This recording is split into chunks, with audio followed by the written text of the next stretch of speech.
ಎಲ್ಲರಿಗೂ ನಮಸ್ಕಾರ. ಇವತ್ತು ಬೋಂಡಾ ಮೆಣಸಿನಕಾಯಿನಲ್ಲಿ ಬೋಂಡಾನೇ ಮಾಡ್ತೀನಿ. ನಾನಿವತ್ತು ಬೋಂಡಾ ಮೆಣಸಿನಕಾಯಿ ತೊಗೊಂಡಿದ್ದೀನಿ, ಅಂದರೆ ಮಿರ್ಚಿ.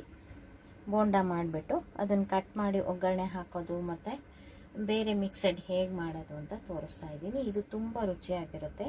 ಸ್ಟ್ರೀಟ್ ಕಡೆ ಎಲ್ಲ ಮಾಡ್ತಾರೆ, ಅದನ್ನು ತೊಗೊಂಬಂದು ತಿಂದು ಮಕ್ಕಳು ನಮಗೂ ಆ ಥರ ಮನೆಯಲ್ಲೇ ಮಾಡಿಕೊಡಿ ಅಂತ ಕೇಳಿದಾಗ ಈಗ ಈ ರೀತಿ ಮಾಡ್ತಾಯಿದ್ದೀನಿ.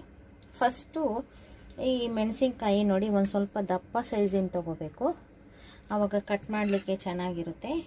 ಈ ತುದಿಯನ್ನು ಕಟ್ ಮಾಡಿಬಿಡೋಣ.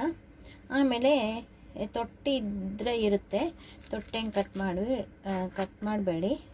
ಹೀಗೆ ಸೀಳ್ಬಿಟ್ಟು ನೋಡಿ, ಈ ರೀತಿ ಸೀಳ್ಬಿಟ್ಟು ಇಲ್ಲಿ ನಾನು ಒಂದು ಮಸಾಲೆ ತುಂಬಲಿಕ್ಕೆ ರೆಡಿ ಮಾಡ್ಕೊಂಡಿದ್ದೀನಿ. ಇದು ಉಪ್ಪು, ಅಜ್ವಾನ ಮತ್ತು ಕೊತ್ತಂಬರಿ ಪುಡಿ. ಇದು ಆಮ್ಚೂರು ಪೌಡ್ರ್ ತೊಗೊಂಡಿದ್ದೀನಿ. ನಾನಿವತ್ತು ಹುಳಿಗೋಸ್ಕರ ಆಮ್ಚೂರು ಬಳಸಿದ್ದೀನಿ.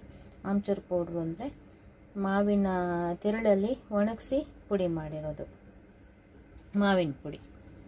ಮಾವಿನ ಪುಡಿ ಬದಲು ನೀವು ಮತ್ತೆ ಪ್ರಶ್ನೆ ಕೇಳ್ತೀರಾ ಅಂತ ನಾನು ಫಸ್ಟ್ ಹೇಳ್ತಾ ಇದ್ದೀನಿ. ನಿಂಬೆ ಹುಳಿ ಬಳಸ್ಬೋದು, ಇಲ್ಲಾಂದರೆ ಹುಣಸೆ ಹುಳಿ ಬಳಸ್ಬೋದು.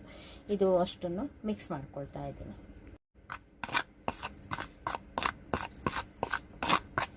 ನೋಡಿ, ಇದಷ್ಟನ್ನು ಮಿಕ್ಸ್ ಮಾಡ್ಕೊಂಡ್ಬಿಟ್ಟು ಈ ಮೆಣಸಿನ್ಕಾಯಿ ಒಳಗಡೆ ಇದು ಸಾಕಾಗಲಿಲ್ಲ ಅಂದರೆ ಬೇಕಾದರೆ ಇನ್ನೂ ಒಂದು ಸ್ವಲ್ಪ ಪ್ರಮಾಣ ಜಾಸ್ತಿ ತೊಗೊಳ್ರಿ. ನಾನು ಇಷ್ಟು ಮೆಣಸಿನ್ಕಾಯಿ ಇದೆಯಲ್ಲ ಅಷ್ಟಕ್ಕೆ ಇದನ್ನು ಒಳಗಡೆ ಸವರಲಿಕ್ಕೆ ಬಳಸ್ಕೊಳ್ತಾ ಇದ್ದೀನಿ, ತುಂಬ್ತಾ ಇದ್ದೀನಿ. ಆನಂತರ ಕಡಲೆ ಹಿಟ್ಟು ಬೇರೆ ಕಲಿಸ್ಕೋಬೇಕಾಗುತ್ತೆ. ಇದು ಮೆಣಸಿನ್ಕಾಯಿ ಒಳಗಡೆ ಮಸಾಲೆ ಹಾಕಬೇಕು, ಆವಾಗ ತುಂಬ ರುಚಿಯಾಗಿರುತ್ತೆ. ನೋಡಿ, ಮೆಣಸಿನ್ಕಾಯಿ ಸೀಳಿದೀವಲ್ಲ ಅದರೊಳಗಡೆ ಒಂದೊಂದೇ ಸ್ವಲ್ಪ ಕೈನಲ್ಲೇ ಹಾಕ್ಬಿಟ್ಟು ಎಲ್ಲ ಕಡೆ ಸ್ಪ್ರೆಡ್ ಆಗೋಂಗೆ ಇದು ಮಾಡಬೇಕು. ಬೀಜ ಏನು ತೆಗಿಯೋದು ಬೇಡ, ಜಾಸ್ತಿ ಬೀಜಗಳು ಏನು ಇರೋದಿಲ್ಲ. ಹೀಗೆ ಎಷ್ಟು ಒಂದು ಸ್ವಲ್ಪ ಹುಳಿ ಉಪ್ಪು ಎಲ್ಲ ಇಟ್ಕೊಳ್ಳುತ್ತೆ. ಈ ರೀತಿ ಮಾಡಿ ಇಟ್ಕೊಳ್ಳಿ. ಎಲ್ಲ ಮೆಣಸಿನ್ಕಾಯಿನೂ ಅದೇ ರೀತಿ ಮಾಡಬೇಕು. ತೊಟ್ಟು ಮಾತ್ರ ಒಂದು ಸ್ವಲ್ಪ ತೆಗೆದು ಹಿಂಗೆ ಸೀಳ್ಬಿಟ್ರೆ ಆಯಿತು. ನೋಡಿ, ಸೀಳಿದಾಗ ಈ ರೀತಿ ಬರುತ್ತೆ.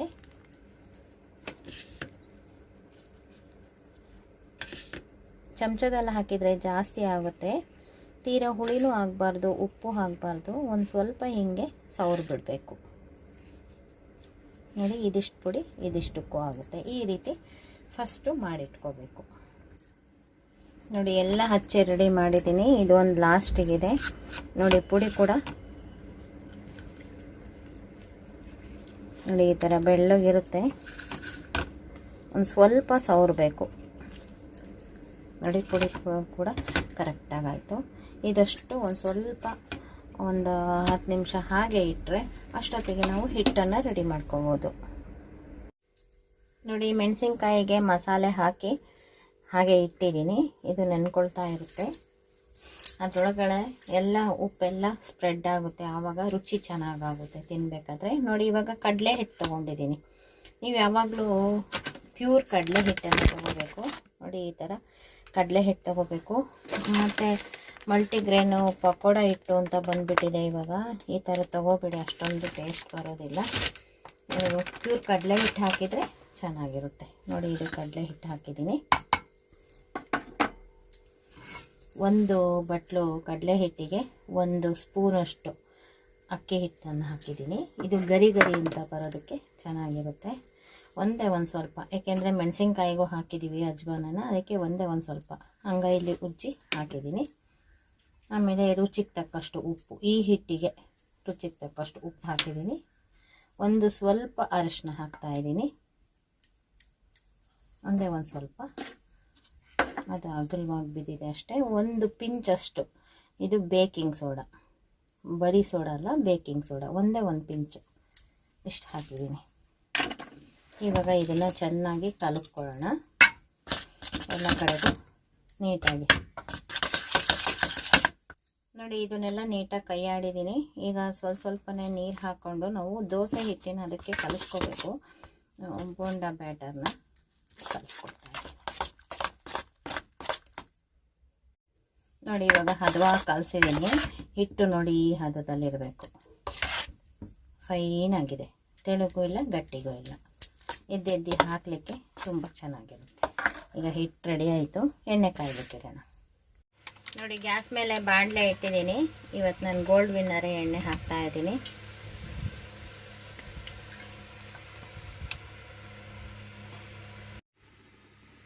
ನೋಡಿ ಈ ಥರ ಸೀಳಿರ್ತೀವಲ್ಲ, ಇದನ್ನು ತಳಭಾಗಕ್ಕೆ ಮಾಡಿಕೊಂಡು ಈ ರೀತಿ ಒಂದು ಸ್ವಲ್ಪ ಮೆಣಸಿನ್ಕಾಯಿ ಕಾಣೋ ಹಂಗೆ ಹಿಂಗೆ ಎದ್ದು ಹಾಕಿಬಿಟ್ರೆ ಚೆನ್ನಾಗಿರುತ್ತೆ. ಈಗ ಎಣ್ಣೆ ಕಾದಿದೆ, ಹಾಕ್ತಾ ಇದ್ದೀನಿ.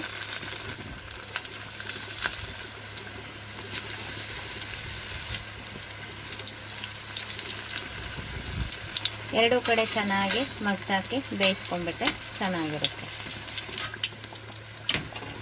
ನೋಡಿ ಒಂದು ಸ್ವಲ್ಪ ಹಸಿ ಅಂಶ ಇದ್ದಾಗ ಹಿಂಗೆ ಅಂಟ್ಕೊಂಡಿರುತ್ತೆ, ಆಮೇಲೆ ನಂತರ ಬಿಟ್ಟಿರುತ್ತೆ.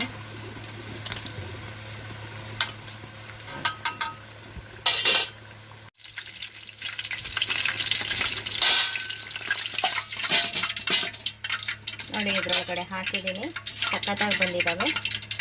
ಈಗ ಒಂದು ಸ್ವಲ್ಪ ತಣ್ಣದಿರುತ್ತೆ ಎಣ್ಣೆ, ಅದಕ್ಕೆ ಇನ್ನೊಂದು ಸ್ವಲ್ಪ ಕಾಯಿಸ್ಕೊಂಡು ನಂತರ ಹಾಕಬೇಕು.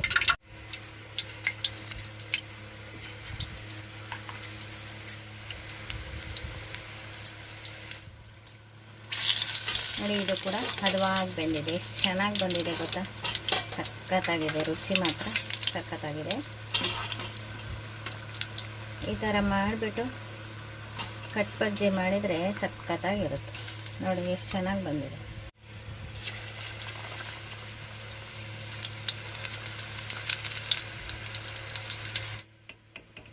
ನೋಡಿ ಇವು ಕೂಡ ತುಂಬ ಚೆನ್ನಾಗಿ ಬಂದಿದೆ.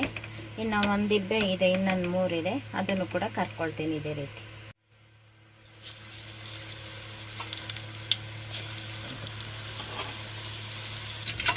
ನೋಡಿ ಉಳಿದಂಥ ಹಿಟ್ಟಿಗೆ ಒಂದು ಸ್ವಲ್ಪ ಈರುಳ್ಳಿ, ಕೊತ್ತಂಬರಿ ಸೊಪ್ಪು, ಒಂದು ಸ್ವಲ್ಪ ಖಾರದ ಪುಡಿ ಹಾಕಿ ಪಕೋಡ್ದಂಗೆ ಮಾಡಿದ್ದೀನಿ. ಏಕೆಂದರೆ ಅದನ್ನ ಇನ್ನೂ ಕಟ್ ಮಾಡಿ ಒಗ್ಗರಣೆ ಹಾಕೋ ಅಷ್ಟೊತ್ತಿಗೆ, ಇನ್ನೊಂದು ಸಲ ಕರಿಯೋ ಅಷ್ಟೊತ್ತಿಗೆ ಇದನ್ನು ತಿನ್ಕೋಬೋದು. ನೋಡಿ ಬಜ್ಜಿ ಎಲ್ಲ ಕರ್ದಾಗಿದೆ ಒಂದ್ಸಲ. ಈಗ ನಾವು ಇದನ್ನ ನೋಡಿ ಚಿಕ್ಕದಿರೋದು ಮತ್ತು ದೊಡ್ಡದಿರೋದು, ಉದ್ದಕ್ಕಿರೋದು, ಇದರಲ್ಲಿ ಒಂದು 4 ಪೀಸು, ಇದರಲ್ಲಿ ಒಂದು 3 ಪೀಸು, ಆ ಥರ ಮಾಡ್ಕೊಂಡ್ಬಿಟ್ಟು ಕಟ್ ಮಾಡ್ಬೇಕು. ಇದನ್ನ ನೋಡಿ ಈ ಥರ ಬರುತ್ತೆ. ನಾನು ಇದರಲ್ಲೂ 4 ಪೀಸ್ ಕಟ್ ಮಾಡಿದ್ದೀನಿ. ನೋಡಿ ಈ ಥರ ಬರುತ್ತೆ. ಇದಷ್ಟನ್ನು ಕೂಡ ನಾನು ಈ ರೀತಿ ಕಟ್ ಮಾಡಿಕೊಂಡು ರೆಡಿ ಮಾಡ್ಕೊಳ್ತಾ ಇದ್ದೀನಿ.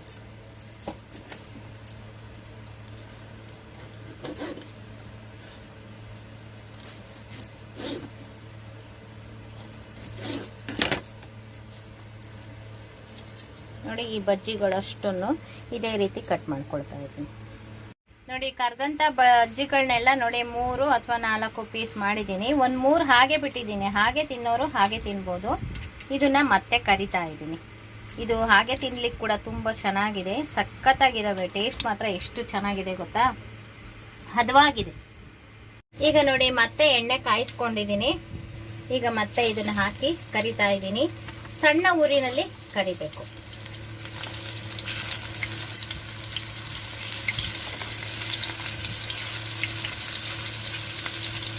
ಎರಡು ಇಬ್ಬೆ ಮಾಡ್ಕೊಳ್ತಾ ಇದ್ದೀನಿ.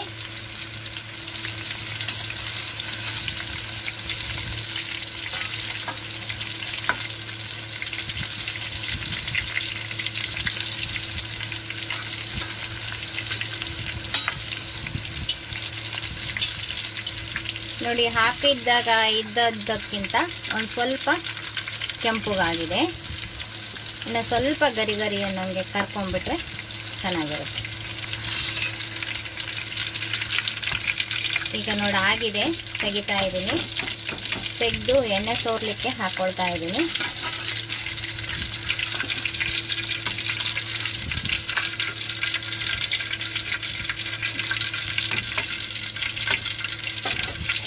ನೋಡಿ ಈಗ ಎಣ್ಣೆ ಸೋರ್ಲಿಕ್ಕೆ ಹಾಕೊಂಡಿದ್ದೀನಿ. ಆ ನಂತರ ಮತ್ತೆ ತೆಕ್ಕೊಳ್ತೀನಿ.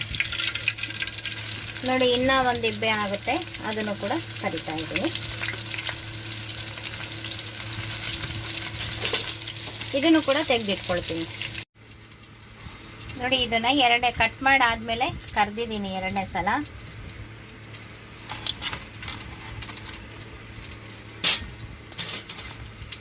ನೋಡಿ ಎಷ್ಟು ಚೆನ್ನಾಗಾಗಿದೆ ಗೊತ್ತಾ, ಸಖತ್ತಾಗಿದೆ.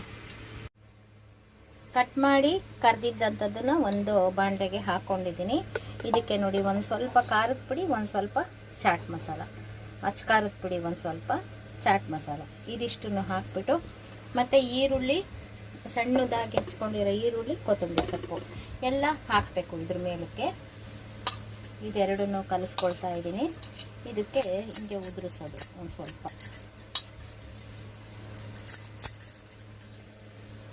ಇದಿಷ್ಟನ್ನು ಉದುರಿಸಿದ್ದೀನಿ ನೋಡಿ. ಒಂದು ಸ್ವಲ್ಪ ಕೊತ್ತಂಬರಿ ಸೊಪ್ಪನ್ನು ಹಾಕಿದ್ದೀನಿ. ಮತ್ತು ಸಣ್ಣದಾಗಿ ಹೆಚ್ಚಿರೋ ಈರುಳ್ಳಿನ ಹಾಕಬೇಕು. ಹಾಕ್ಬಿಟ್ಟು ಈ ರೀತಿ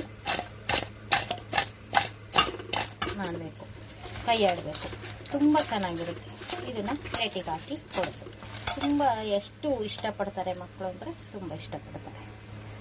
ನೋಡಿ ಮಿರ್ಚಿ ಕಟ್ ಬಜ್ಜಿ ಸಖತ್ತಾಗಿರೋ ಅಂಥದ್ದು, ಮಕ್ಕಳು ತುಂಬ ಇಷ್ಟಪಟ್ಟು ತಿನ್ನುವಂಥದ್ದು. ನೀವು ಕೂಡ ಇದರ ಅನುಕೂಲ ಪಡ್ಕೊಳ್ತೀರಾ ಅಂತ ನಾನು ಈ ವಿಡಿಯೋ ಮಾಡಿ ತೋರಿಸಿದ್ದೀನಿ. ಈ ವಿಡಿಯೋ ನಿಮಗೂ ಇಷ್ಟ ಆಗಿದ್ದರೆ ಲೈಕ್ ಮಾಡಿ, ಶೇರ್ ಮಾಡಿ, ಮತ್ತು ನಮ್ಮ ಚಾನಲ್ಗೆ ಇದುವರೆಗೂ ಸಬ್ಸ್ಕ್ರೈಬ್ ಆಗಿಲ್ಲ ಅಂದರೆ ಈ ಕ್ಷಣದಿಂದ ಸಬ್ಸ್ಕ್ರೈಬ್ ಆದರೆ ನಿಮ್ಮ ದಿನನಿತ್ಯದ ಅನುಕೂಲಕ್ಕೆ ಬರುವಂತಹ ವಿಡಿಯೋಗಳನ್ನೇ ನಾನು ಮಾಡ್ತಾ ಇರ್ತೀನಿ.